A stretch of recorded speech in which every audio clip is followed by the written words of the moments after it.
Picture this. It's 1968, the height of the Cold War.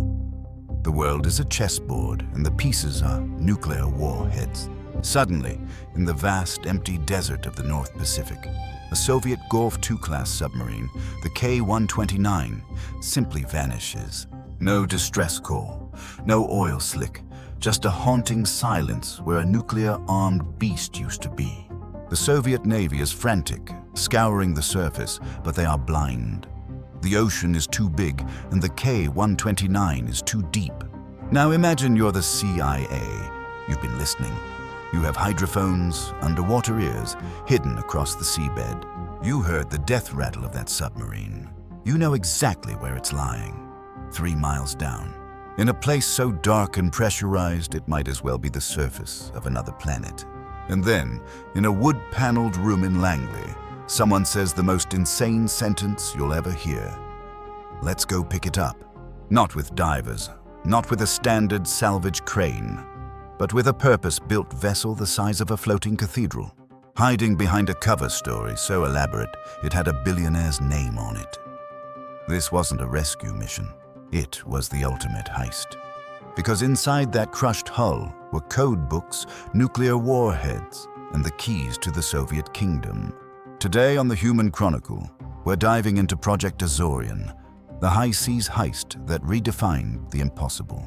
The K-129 wasn't just a boat, it was a ghost, carrying 3 ballistic missiles.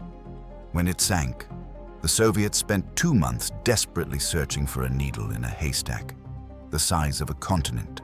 They failed, but the US Navy had Sea Spider, a massive acoustic surveillance network. They triangulated the sound of the implosion. The US sent the USS Halibut, a special ops submarine equipped with primitive underwater cameras. Imagine a tiny, flickering light moving through a graveyard of black silt, 16,000 feet down. Suddenly, the light hits something, a twisted rudder, a jagged piece of the conning tower. The photos that came back were grainy, haunting, and electric with potential. The sub was largely intact. To the CIA, this wasn't a tragedy. It was a gold mine. If they could get those missiles, they'd know if Soviet tech was ahead or behind. If they got the crypto room, they could read Moscow's mail. But there was a problem. Physical laws, but there was a problem. Physical laws. At 3 miles deep, the pressure is over 7,000 pounds per square inch. It's like having an elephant stand on every square inch of your body. No one had ever lifted something this heavy from this deep. The CIA needed a ship, but they couldn't just build a submarine snatcher in plain sight. They needed a legend. They turned to the most mysterious man in America, Howard Hughes. The story they fed the world was that Hughes, the eccentric billionaire, was interested in manganese nodules, small, potato-sized rocks on the ocean floor, rich in minerals. They built the Hughes Glomar Explorer. From the outside, it looked like a massive deep-sea mining ship. It was 619 feet of steel, dominated by a central derrick that looked like an oil rig. But inside was the moon pool, a massive internal bay with sliding doors at the bottom. The ship was literally a hollow shell, designed to swallow a submarine whole. The engineering was mind-bending.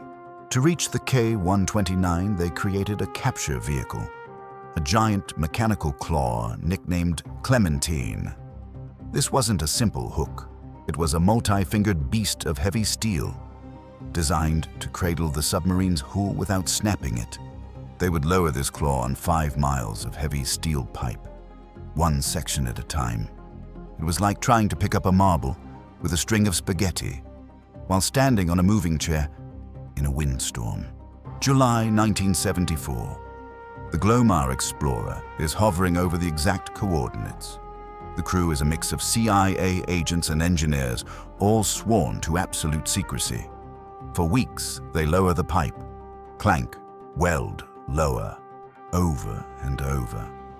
The tension on the ship is thick enough to choke on. They are over a Soviet graveyard, trying to rob the grave, while Soviet surveillance ships are literally circling them, watching through binoculars. Finally, Clementine reaches the bottom. The monitors show the claw digging into the silt, its massive steel fingers wrapping around the K-129. We have it, but the ocean is a cruel mistress. As they began the slow, agonizing crawl back to the surface, the unthinkable happened. A massive vibration shuddered through the ship. 3 miles down, under the immense stress, some of the steel fingers on the claw snapped. The crew watched the monitors in horror as 2/3 of the submarine, the part containing the missiles and the code room, broke away and plummeted back into the darkness.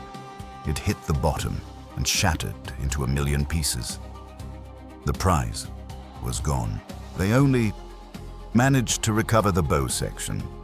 Inside it were 2 nuclear torpedoes and the remains of 6 Soviet sailors. This is where the mission stopped being about intelligence, because suddenly the Cold War wasn't abstract anymore. It had weight, it had bodies. In the middle of the Cold War, the CIA crew made a decision no one expected. They didn't treat the dead as evidence. They treated them as sailors. They wrapped the bodies in the Soviet flag. They played the Soviet anthem. They held a full military burial at sea. Enemies, honoring enemies, in the middle of the Pacific. For a brief moment, politics disappeared, and only one thing remained: the brotherhood of the deep. For months, the secret held. But secrets this big have a way of breathing. In 1975, the Los Angeles Times broke the story. The press went wild. Reporters were banging on the CIA's door. This led to the creation of the most famous phrase in the history of secrecy. The CIA didn't want to admit they tried to steal a sub, but they couldn't deny it because the ship was right there. So they gave the Glomar response. We can neither confirm nor deny the existence of the information requested. It was a legal masterstroke that is still used by governments today. Project Azorian cost roughly $800 million, billions in today's money. Was it a failure? Technically, yes. They didn't get the codes. They didn't get the missiles. But they proved that for the right price, the US could reach into the deepest pockets of the planet and take whatever they wanted. It reminds us that the Cold War wasn't just fought with speeches. It was fought with shadows, steel, and a terrifying level of ambition. The Glomar Explorer is gone now, sold for scrap, but the K-129 still lies in the dark, a shattered tomb holding secrets that will never see the sun. This is the Human Chronicle.